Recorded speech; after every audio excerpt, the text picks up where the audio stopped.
कल्याण शहरात वाढणारी गुन्हेगारी, मुली, महिला तसेच अल्पवयीन मुलींवरती जे काही अन्याय अत्याचार होत आहेत, जे काही लैंगिक अत्याचार होत आहेत, सर्वप्रथम याचा आम्ही निषेध करतो। मला एकच विचारायचं आहे, कल्याण शहरामधील प्रशासकीय सर्व अधिकाऱ्यांना तसेच गृह खात्याला देखील मला हा प्रश्न विचारायचा आहे की पोलिसांचा अशा विकृतीवरती वचक राहिलेला आहे की नाही।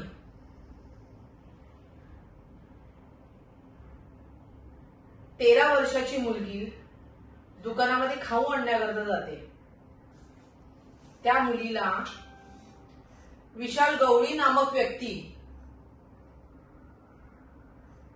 जबरदस्ती करून किडनॅप करतो,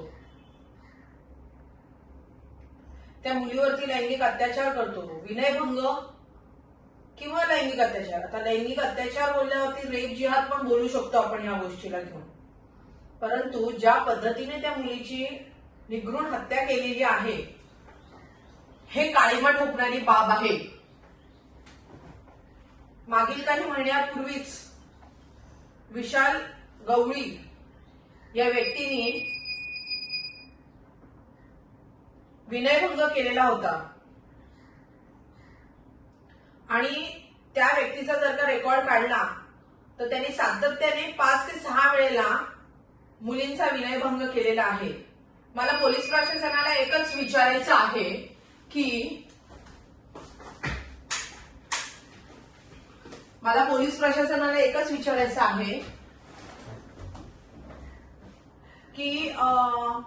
हे असे जेव्हा गुन्हे घडतात आणि सातत्याने एकच व्यक्ती जर का असे काही प्रकार करत आहे, विकृती त्याची दिसत आहे, तर त्या विकृतीवरती लागीच तुम्ही लगाम का घातले नाही।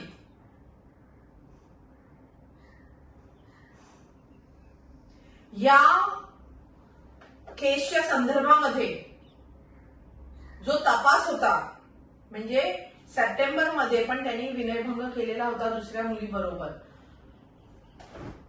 तर त्याला त्यावेळेला जामीन मिळाला।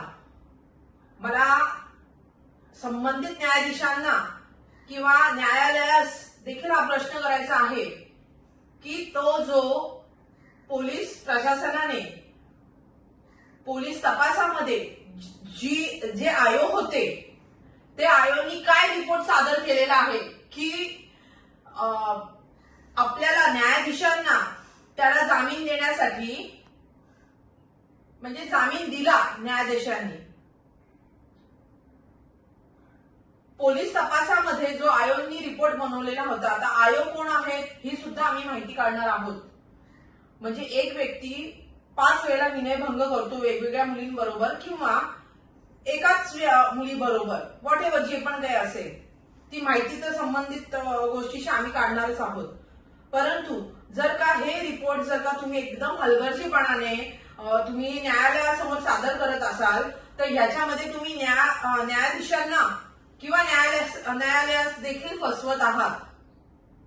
खरं तर हे कुठेतरी खडे बोल वाटतील, परंतु काही वेळेस अशा गोष्टी निदर्शनास येतात की आयोग कुठेतरी मॅनेज होऊन जातात। असं म्हटलं जातं की विशाल गवळी हा जो व्यक्ती आहे, हा विकृत नराधम जो आहे, ह्याला राजकीय लोकांचा कुठेतरी सपोर्ट आहे, राजकीय वरदहस्त आहे याच्यामध्ये। हे कितपत योग्य आहे? मला राजकारणींना पण प्रश्न विचारायचा आहे। हा विशाल गवळी पूर्ण कल्याण शहराचं वातावरण बिघडवतोय, तुम्हाला लाजा नाही वाटत का या गोष्टींना घेऊन? तुमच्या घरातली जर का कोणी महिला किंवा मुलगी असेल, त्या मुलीबरोबर जर का अशा गोष्टी घडतील तेव्हा कशी तुमच्या बुडाला आग लागेल? दुसऱ्याच्या मुली, आया, बहिणी काय रस्त्यावरती पडल्या आहेत का? जनाची नाही तर मनाची ठेवा। राजकीय वरदहस्त या गोष्टीमध्ये कोणीही करण्याचा प्रयत्न करू नका।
देत जाऊ देत. का जाऊ देत आता इथून पुढे. त्यावेळेला पण बदलापूरची जेव्हा घटना घडली, या साईडला या तुम्ही, बदलापूरची जेव्हा अजून इकडे या, बदलापूरची जेव्हा घटना घडली त्यावेळेला माननीय शिवसेना